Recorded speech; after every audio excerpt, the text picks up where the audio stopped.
Bingungnya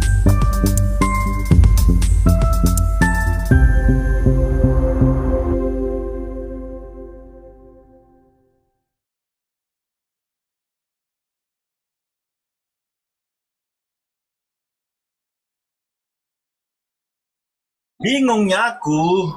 Udah, kalau bingung jelaskanlah Tuhanmu. Kau memang nggak bingung sama Tuhanmu? Apa kau ini Tuhanmu Nggak, kalau tiga? Tuhannya Toke, satu atau berapa? Satu lah, bukan tiga. Itu bukan satu komplit Pak Toke kamu. ini Islam kan? Konyol kau Kristen Ya, babi. biasa aja dong. Gue baru mau nanya, tiba-tiba maki-maki. Aduh Islam. Teman-temanku, Shalom. Berjumpa lagi dalam YouTube channel Tanya Aja, Pasti Ku Jawab. Berikut ini kita akan menyaksikan sebuah video diskusi agama antara apologet Kristen Agatha of Palermo bersama dengan Muslim. Nah, seperti apa diskusinya? Saksikan video ini dari awal hingga akhir dan semoga mendapatkan pencerahan ya. Toke, silakan Toke. Saya boleh bertanya, Mbak? Boleh. Bertanya tentang Yesus. Bertanya tentang Yesus boleh? Boleh Pak. Oke. Di dalam kekristenan, Tuhannya orang Kristen berapa, Mbak? Satu. Ya. Itu Roh Kudus sama Bapa siapa? Allah. Yesus? Firman yang jadi manusia. Berarti Yesus bukan Tuhan lah, begitu konsepnya kan? Tuhan. Lebih tinggi Bapa atau Yesus? Setara. Oke guys, mungkin gue kasih sisanya. Kok Tuhan bisa setara loh? Iyalah. Bapa dengan firmannya ya setara, dengan rohnya setara. Ya Bapak ini ya, badan Bapak setara nggak dengan suara Bapak? Suara Bapak setara nggak dengan nafas Bapak? Ya itu udah beda lah. Jangan Ya lari ini ke situ. sama analoginya kok beda. Karena Allah kami itu punya firman, punya roh. Rohnya itu setara dengan firmannya. Firmannya itu adalah Yesus, tadi udah saya bilang. Rohnya itu adalah nafasnya. Ya udah, Allah kami itu cuma satu, yaitu Bapa yang memiliki firman dan roh. Roh Kudus siapa? Roh Kudus sama Bapa. Nafasnya Bapa. Kan bikin kita sebagai orang Muslim kan? Aku tanya dulu kau, rohmu itu namanya siapa? Hah? Rohmu itu namanya siapa? Nama roh kau itu, nama napas kau. Nah jangan lari ke situ dulu. Ini sama. Nama suara kau siapa? Nama badan kau siapa? Kau satu, tapi dengan 3 substansi. Badanmu setara dengan rohmu, rohmu setara dengan pikiranmu atau suaramu. Kamu 3, terdiri dari 3 hal yang berbeda, namun satu kodrat manusia. Itu. Hah? Bingung loh. Ya memang kau harus bingung, kan kau umat bingung. Coba, kau punya napas nggak? Punya napas nggak? Ada nggak napasmu? Ada, itu adalah wujud, itu adalah keberadaan. Kau punya suara nggak? Ada. Suaramu beda sama napas? Beda. Coba, suruh dulu napas kau ngomong, nggak bisa. Napas kau beda dengan suara kau. Badan kau apalagi beda. Kelihatan. Ditumbuk, mampus. Nah, itu badan kau. 3 realita dalam satu hakikat. 3 keberadaan dalam satu hakikat. Namanya apa? Manusia. Tuh. Bingungnya aku. Udah, kalau bingung jelaskanlah Tuhanmu. Kau memang nggak bingung sama Tuhanmu? Apa kau ini Tuhanmu tiga? Nggak, kalau Tuhannya Toke, satu atau berapa? Satu lah, bukan 3. Itu bukan satu komplit Pak kamu. Toke ini Islam kan? Konyol kau Kristen Ya, babi. biasa aja dong. Gue baru mau nanya, tiba-tiba maki-maki. Aduh Islam. kok nanya, belum nyampe punchline. Udah ngamuk-ngamuk. Samping gua ada ruang Kok nanya dikasih tahu, ditanya balik, makin si BAB gagal klimaks. Baru mau bilang, Tuhan mau berapa? 1, malah maki-maki. Astaga Tuhan. Iya. Google gua harus setup. Padahal dia dari tadi typing kan, ayo kita diskusi Oten ya, ayo. Kau menanyakan sesuatu, aku menanyakan sesuatu. Kok turun kau toke? Toke. Belum aku ke punchline-nya loh, BAB. Aduh. Pokoknya yang agak Gimana nih? Maaf ya saudara-saudara ya. Anda harus gagal orgasme hari ini. Gagal klimaks ya. Berhubung orangnya udah nyerah duluan. Aduh. Belum masuk ke kami.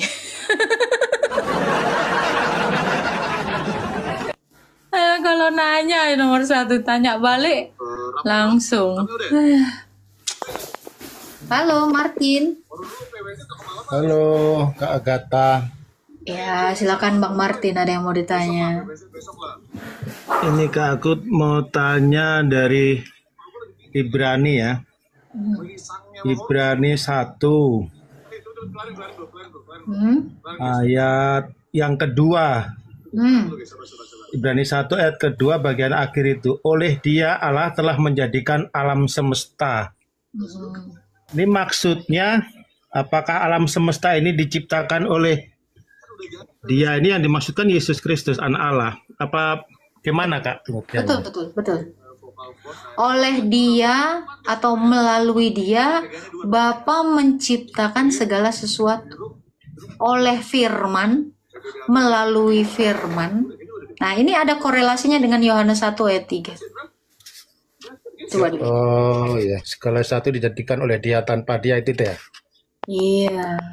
Jadi Allah itu melalui firman bisa menciptakan. Makanya dikatakan di dalam Kejadian 1 ayat 3, berfirmanlah Allah.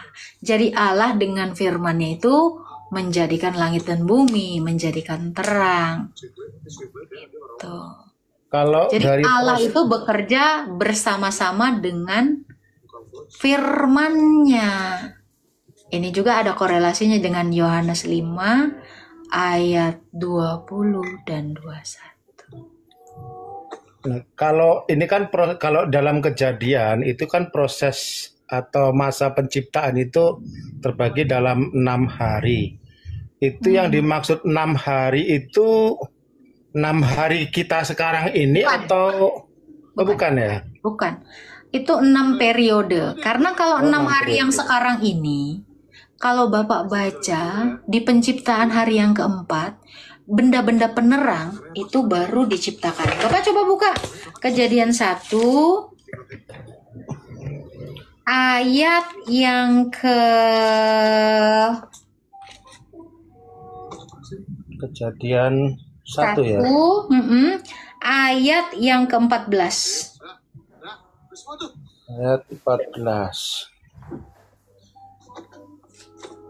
Berfirmanlah Allah, jadilah benda-benda penerang pada cakrawala untuk memisahkan siang dari malam.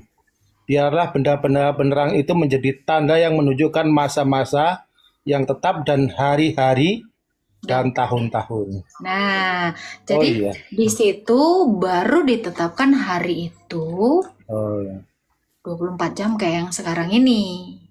Sementara penciptaan sebelum adanya benda penerang. Jadi yang dimaksudkan jadilah petang, jadilah pagi, itulah satu periode atau satu masa penciptaan. Jadi tidak menutup kemungkinan ketika penciptaan hewan, kita baca di dalam Kejadian 1 ayat yang keberapa itu penciptaan hewan itu? Ciptaan 16. 16. Bukan 16. Yang air-air berkeriapan mengeluarkan 20. Kejadian 1 ayat 20. Berfirmanlah Allah, hendaklah dalam air berkeriapan makhluk yang hidup, dan hendaklah burung berterbangan di atas bumi melintasi cakrawala. Lanjut Maka lagi. Allah menciptakan binatang-binatang laut yang besar dan segala jenis makhluk hidup yang bergerak, yang berkeriapan dalam air, dan segala jenis burung yang bersayap. Allah melihat bahwa semuanya itu baik. Lalu Allah memberkati semuanya itu, firman-Nya, berkembang biaklah dan bertambah banyaklah, serta penuhilah air dalam laut, dan hendaklah burung-burung di bumi bertambah banyak. Nah, Jadilah petang dan di jadilah situ- pagi, itulah hari kelima. ya, di situ dikatakan hari yang kelima bukan artinya 1 kali 24 jam. Makanya tidak menutup kemungkinan ada raksasa-raksasa atau hewan-hewan purba yang umurnya jutaan tahun. Kenapa? Karena Allah menciptakan itu dalam 6 masa, bukan 6 hari 1 kali 24 jam. Ini tidak menutup kemungkinan dengan adanya hewan-hewan yang besar yang seperti itu yang umurnya atau yang usianya jutaan tahun. Ya, karena kalau kita memperbandingkan dengan ilmu alam, itu kan memang alam ini udah jutaan tahun, bahkan mungkin ratusan juta tahun ya. Iya, karena itu kan periode masa. Iya, iya. Masanya Allah kan berbeda dengan masanya kita. Dan masanya saat itu belum seperti ketika Allah menciptakan benda-benda benar. Nah, kalau kita baca juga di dalam Kejadian 1 ayat 1 sampai 2, di situ kan pada mulanya Allah menciptakan langit dan bumi. Bumi belum berbentuk, gelap gulita memenuhi samudera raya. Bumi belum berbentuk, berarti belum bulat. Peristiwa Big Bang juga tidak bertentangan dengan Alkitab. Ya, tidak langsung bulat juga kan. Iya. Iya. Jadi, adakah sains bertentangan dengan Alkitab kita? Tidak. Justru saling membuktikan dan saling melengkapi, sejalan. Kalau tadi Yesus adalah Firman. firman yang menjadikan alam semesta ini, apakah Yesus termasuk yang merancang segala hukum-hukum alamnya ini sehingga sampai terbentuknya itu Yesus itu? Hah? Sehingga terbentuknya Yesus. Terbentuknya alam ini loh, apakah Yesus itu yang merancang hukum-hukum alamnya? Sama seperti Bapak, kalau Bapak adalah seorang designers atau Bapak adalah seorang arsitek, tentu roh Bapak, pikiran Bapak, dan tubuh Bapak itu merancang bersama-sama. Jadi Allah menciptakan langit dan bumi dan seluruh isinya ini bersama dengan rohnya dan firmannya. Makanya kan dikatakan roh Allah melayang-layang. Berarti nafasnya Allah ini berada meliputi seluruh alam. Lalu karena roh ini adalah hidup, Bapak coba baca Ayub 33 ayat 4. Nafas. Ayub. Ayub 33 ayat 4. Ayub 33 ya. Iya, Ayat 4. ayat 4. Roh Allah telah membuat aku, dan nafas yang maha kuasa membuat aku hidup. Makanya kenapa roh Allah itu melingkupi samudera raya. Berarti roh Allah itu ada di air, ada di langit, ada di tanah. Sehingga ketika Allah berfirman, baiklah tanah mengeluarkan tunas-tunas. Berarti ada kehidupan di situ. Dikatakan kan, nafas yang maha kuasa membuat aku hidup. Jadi di dalam tanah itu, kenapa ada udara? Itu nafasnya Allah. Di dalam air ada udara, itu nafasnya Allah. Makanya Allah tinggal memerintahkan, biarlah air mengeluarkan hewan-hewan berkeriapan. Itu betul kan? Tadi dia baca. Lalu dibilangnya lagi, biarlah burung-burung berterbangan di udara. Karena roh Allah ada di langit. Itu. Jadi Allah itu, Allah Tritunggal itu, menciptakan itu ya dengan firman-Nya dan dengan rohnya. Mazmur 33 ayat 6. Silakan dibaca. Mazmur 33 ayat 6. Oleh firman-Nya langit dijadikan. oleh firman Tuhan langit telah dijadikan. Oleh nafas dari mulutnya segala tentaranya. Itu malaikat. Jadi malaikat itu kenapa ada di langit? Karena di situ roh Allah itu. Sehingga malaikat itu juga diciptakan saat diciptakannya langit. Apakah ini boleh diartikan bahwa firman Tuhan itu adalah kecerdasan Tuhan? Ya, pikirannya. Ya pikiran, makanya kecerdasan pikiran Tuhan. Jadi yang merancang itu memang ya dari Ilmunya pikiran Tuhan Allah. semua ya. Logos. Logos itu kan artinya ilmu. Pikirannya Allah, ilmunya Allah, kecerdasannya Allah. Kalau nafas Allah itu membuat aku hidup tadi, apakah itu bisa diartikan bahwa Kudus. semua sumber hidup itu berasal dari nafas Allah atau roh Allah? Sumber hidup itu adalah Sang Bapa, karena roh itu juga berasal dan keluar dari Bapa. Buka Yohanes 15 ayat 26. Yohanes 15 ya. Ayat 26. langsung dah habis itu dan terakhir itu penasaran lagi. Yohanes 15 ayat 26. Gajiku gede guys. Jikalau penghibur yang akan kuutus dari Bapa datang, yaitu roh kebenaran yang keluar dari Bapa, Nah, ia akan bersaksi tentang oke. aku. Berarti dari ayat itu kita tahu roh itu keluar dari Bapa. Sumbernya yang mana? Apakah rohnya? Bukan. Sumbernya adalah Sang Bapa. Sumber segala sesuatu itu Sang Bapa. 1 Korintus 8 ayat 6. Silakan dibaca. 1 Korintus 8 ayat 6. Bentar, 1 Korintus 8 ya. Ayat 6. Namun bagi kita hanya ada satu Allah saja. Namun bagi kita hanya ada satu Allah saja, yaitu Bapa, Yang daripadanya berasal segala sesuatu. Nah, udah stop. Jadi Roh Kudus itu berasal dari Sang Bapa. Firman itu juga datang dan keluar dari Bapa. Jadi sang sumber itu hanyalah Sang Bapa. Yohanes 8 ayat 42. Firman juga keluar dan datang dari Bapa. Ini Tritunggal. Silakan. Yohanes 8 ayat 42. Yohanes 8 ya. Apa Jika ya? Allah adalah Bapamu, Yohanes 8 ayat 42. ayat 42. ayat 42. Ayat 42. Kata Yesus kepada mereka, "Jikalau Allah adalah Bapamu, kamu akan mengasihi aku, sebab aku keluar dan datang dari Allah." Nah, itu kan Roh Kudus keluar dan datang dari Bapa. Firman keluar dan datang dari Bapa. Ini disebut Tritunggal. Sumbernya itu hanya satu, yaitu Bapa. Yang daripadanya berasal segala sesuatu.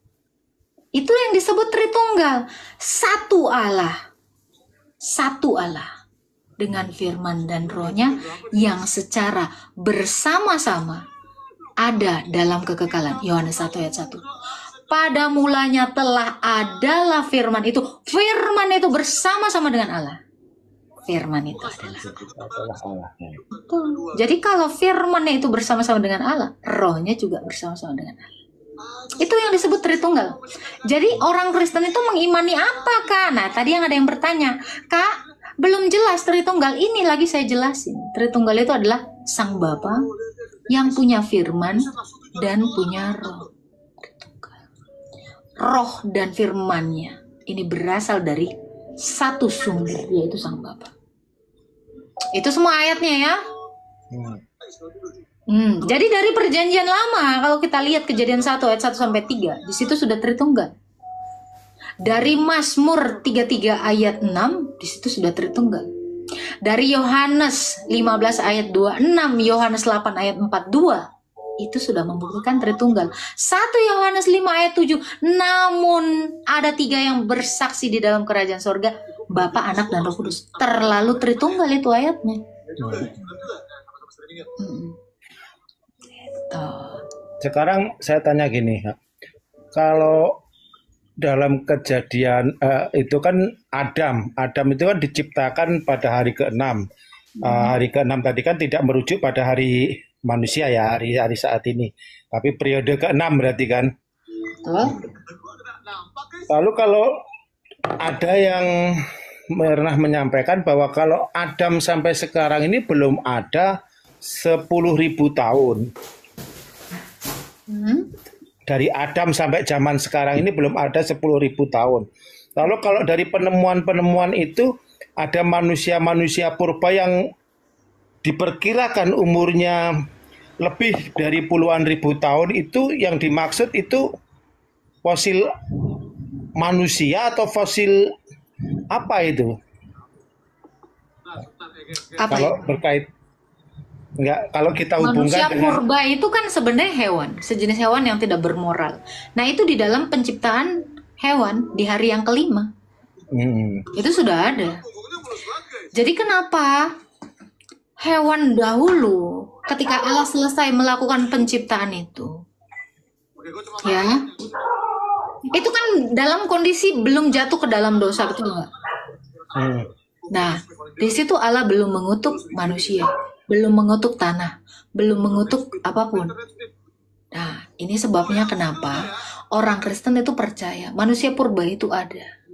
Karena di zaman itu tidak seperti di masa yang sekarang ini. Gitu.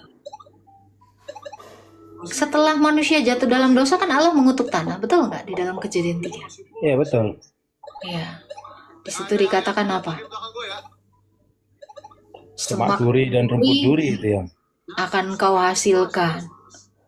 Nah, di zaman adanya raksasa, ini juga ada di dalam Alkitab.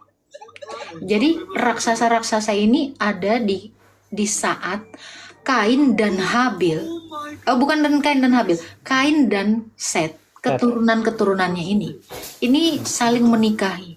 Ini bisa Bapak baca di dalam Kejadian 6. Di saat itu ada raksasa-raksasa itu. Coba baca Kejadian 6 ayat 1 sampai 4. Kejadian 6 ayat 1 sampai 4.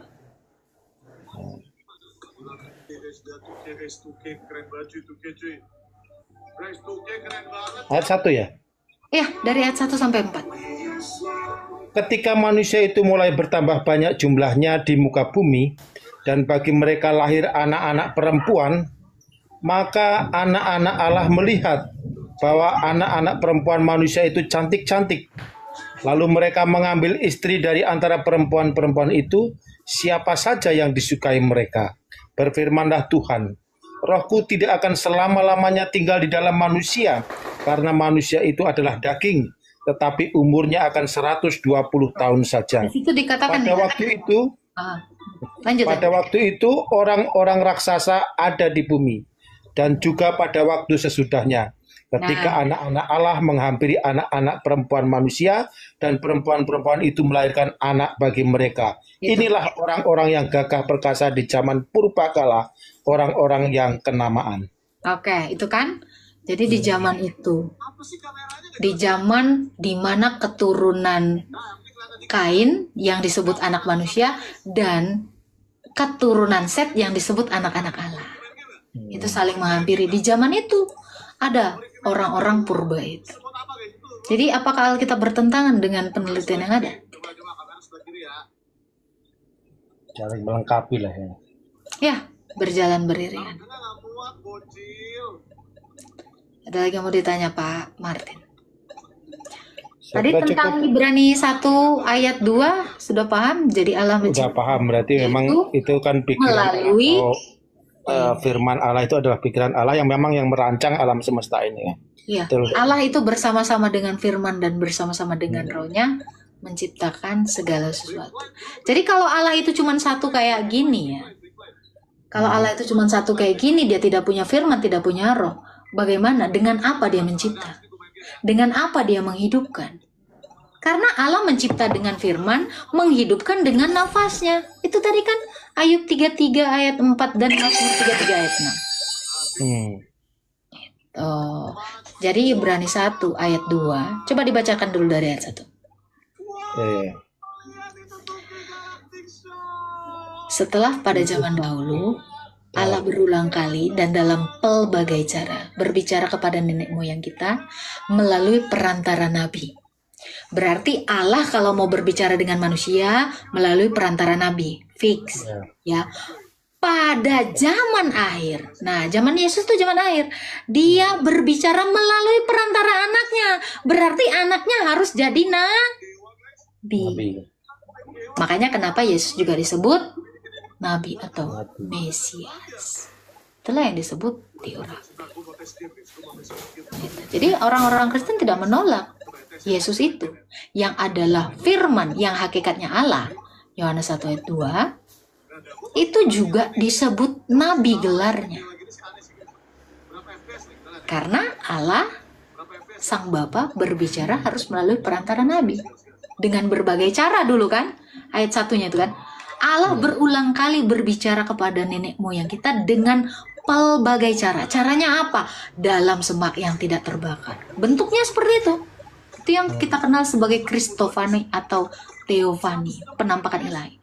Ada yang seperti tiang awan, ada seperti manusia. Di dalam Kejadian 18, ketemu dengan Musa itu macam-macam bentuknya kan. Tiang awan, tiang api, semak yang tidak terbakar. Lalu seperti manusia itu berkali-kali. Yang bergulat dengan Yakub itu Allah. Ketemu dengan siapa lagi? Yesaya. Itu dia dalam rupa manusia. Jadi Allah itu dalam berbagai cara menyatakan dirinya itu kepada nabi-nabi. Jadi kalau di ayat 2 dikatakan pada zaman akhir anaknya dia tetapkan, berarti yang berbicara kepada nabi itu siapa? Firman.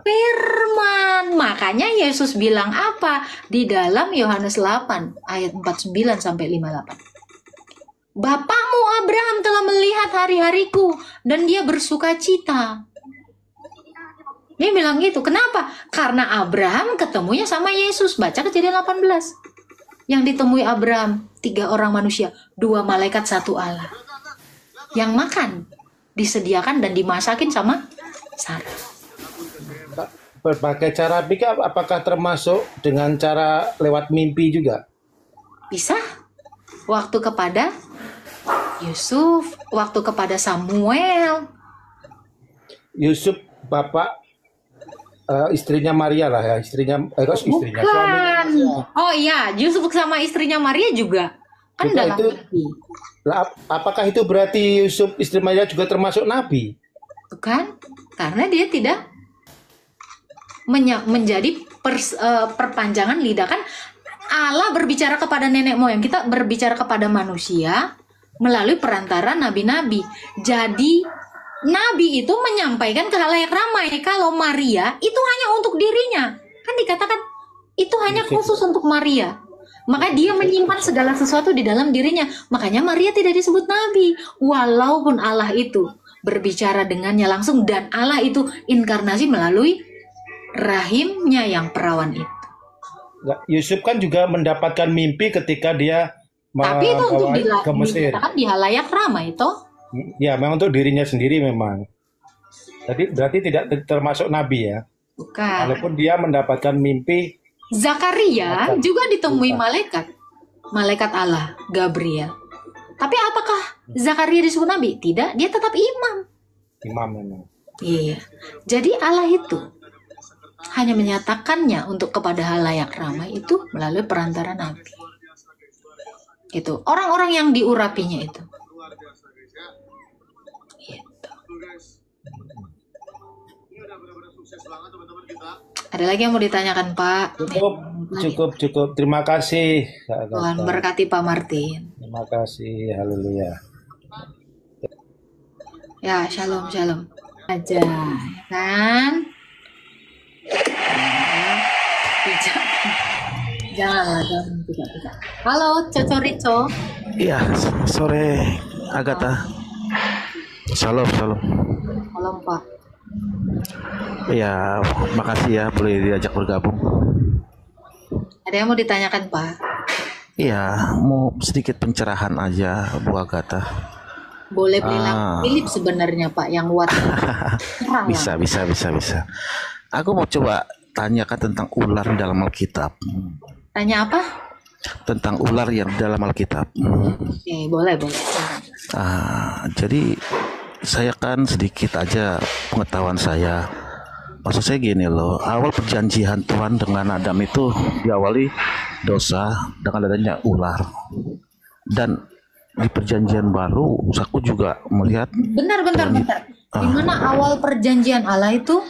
Di ya awal. dengan wanita siapa Hawa itu kan dengan ular itu kan ada perjanjian kutuk atau kutuk ya kalau nggak salah. Tolong pencerahannya deh Bu Agatha gimana gitu. Perjanjian yang pertama sekali Adam dan Hawa aja. Oke, silakan. Itu apa? Semua pohon dalam taman ini boleh kau makan buahnya, tetapi tentang pohon yang di tengah-tengah kamu tidak boleh memakannya. Hari di mana engkau memakannya, engkau akan mati. Apa yang mau ditanya dari situ, Pak? Belum ada ular di situ, Pak. Ya, tapi pada saat Hawa memakan buah itu ada perjanjian ular dengan Hawa kalau nggak salah. Tuhan kasih perjanjian atau gimana? Kalau nggak salah di mana di situ bahwa keturunan wanita ini akan meremukkan kepalanya dan ular itu akan mematuk tumit kalau nggak salah gitu ya, atau gimana ya? Iya, karena mereka ini kan, karena baik Adam dan Hawa ini kan telah jatuh ke dalam dosa. Jadi Allah mengutuk dan membuat suatu evangelion, suatu proto evangelis, ya. Dia dikatakan Injil yang paling proto, ya. Sebelum sang Injil itu inkarnasi, dikatakan gini kan, keturunan perempuan itu bicara tentang Yesus akan meremukkan kepala ular, dan ular itu akan mengamati tumit manusia, keturunannya si perempuan itu. Apa yang mau ditanyakan dari ular itu, Pak?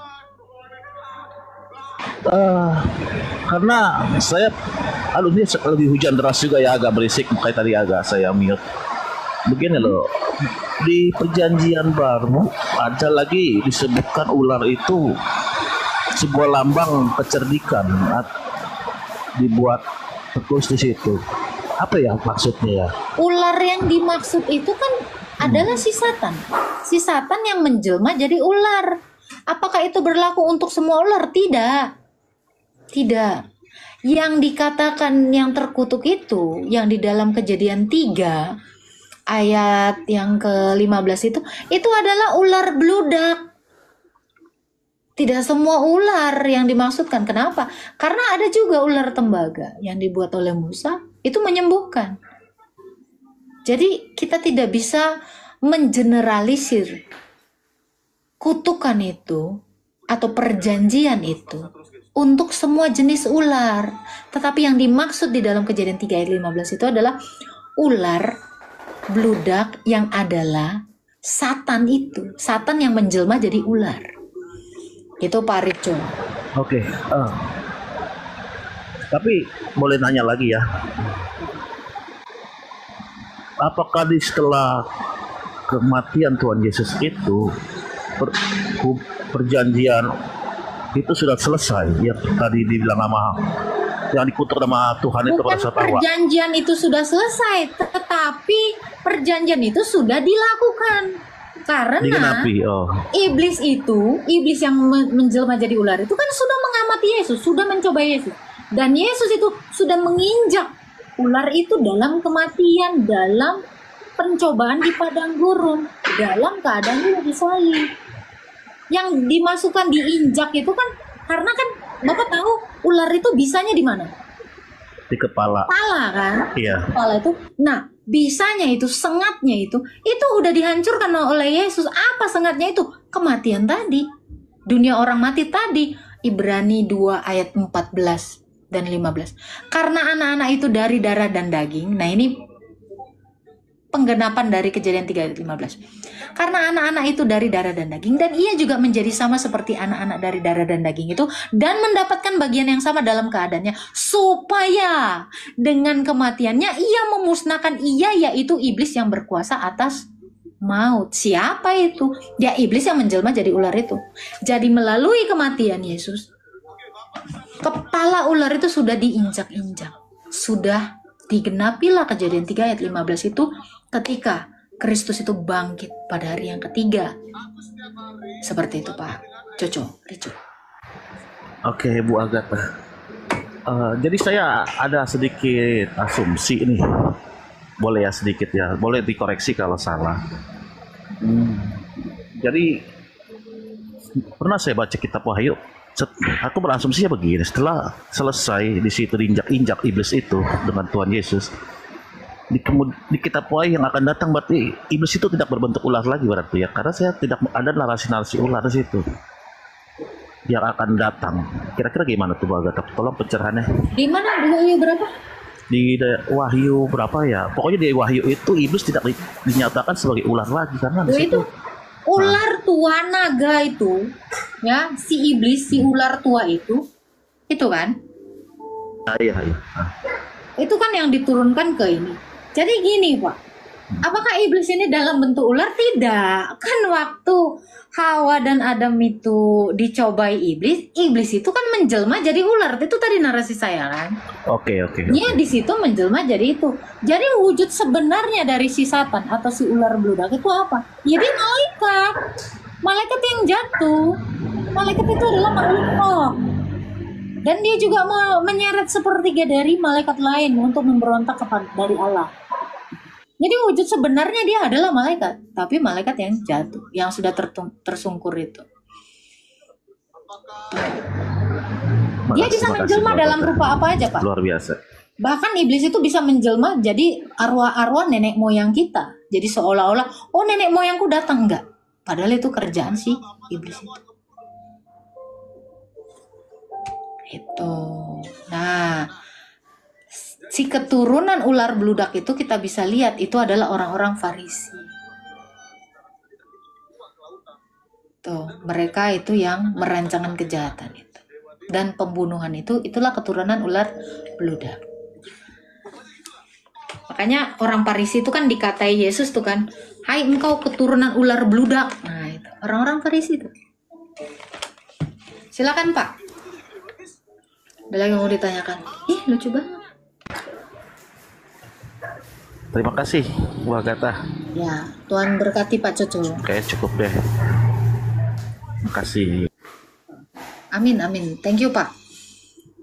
Jadi, apakah dia dalam wujud ular lagi? Enggak, wujudnya itu macam-macam. Iblis itu bisa menyerupai, bahkan menyerupai malaikat terang. Kan ada dikatakan ya, di dalam Galatia berapa itu? 1 ayat 8 ya. Malaikat dari sorga sekalipun yang memberitakan Injil yang lain. Jadi, dia itu bisa dalam rupa malaikat dengan menyesatkan, dengan angin-angin penyesatan itu. Apakah dalam bentuknya ular mulu? Enggak. Jadi orang Kristen jangan skeptis dulu sama ular karena ada ular-ular lucu. Ya. Jadi ular itu tidak harus negatif selalu gitu ya. Ada ular yang menggemaskan untuk wanita itu ya. Nah, ya Kak Grateful ini tahu ular-ular apa itu. Arta menyerupai. Bukan ular kasur, ular yang ada di tangan itu loh dalam bentuk gelang, serpenti. Itu ular loh. Itu langsung itu perempuan tuh berbinar-binar lihat ular yang satu itu ya kan. Yang dalam bentuk gelang. Oh, kalian udah otaknya udah kotor.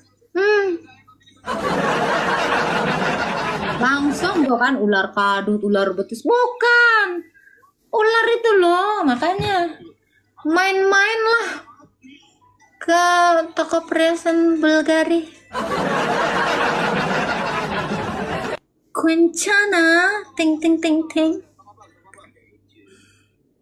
Aku juga pengen dibeliin ular itu. Bukan ular tangga lah, serpenti lah. Yeah, itu. Aku mau ular yang itu Kak, aku pun mau, beliin lah. Ayang, beliin ular. Puji Tuhan, kita sudah bersama-sama menyaksikan dan mendengarkan diskusi lintas agama antara apologet Kristen Agatha bersama dengan Muslim. Dari diskusi ini kita sangat menyayangkan di mana Agatha mencoba untuk menjawab pertanyaan-pertanyaan dari Muslim dan mencoba juga untuk melontarkan pertanyaan kembali, tetapi justru diresponi dengan kata-kata yang kotor, kata-kata yang kasar dan yang tidak layak untuk diucapkan. Teman-teman, hal ini mengingatkan kita kepada satu firman Tuhan di dalam Efesus 4 ayat 29. Janganlah ada perkataan kotor keluar dari mulutmu, tetapi pakailah perkataan yang baik untuk membangun di mana perlu, supaya mereka yang mendengarnya beroleh kasih karunia. Jadi teman-teman, mulai dari sekarang hati-hati dengan perkataan kita. Mari kita berbicara dengan sopan, dengan santun, dan mengemukakan pendapat juga dengan baik, agar apa yang kita ucapkan itu bisa menjadi satu berkat tersendiri dan bisa membangun orang lain, sehingga orang lain pun merasa diberkati melalui apa yang kita ucapkan. Kiranya Tuhan Yesus memberkati.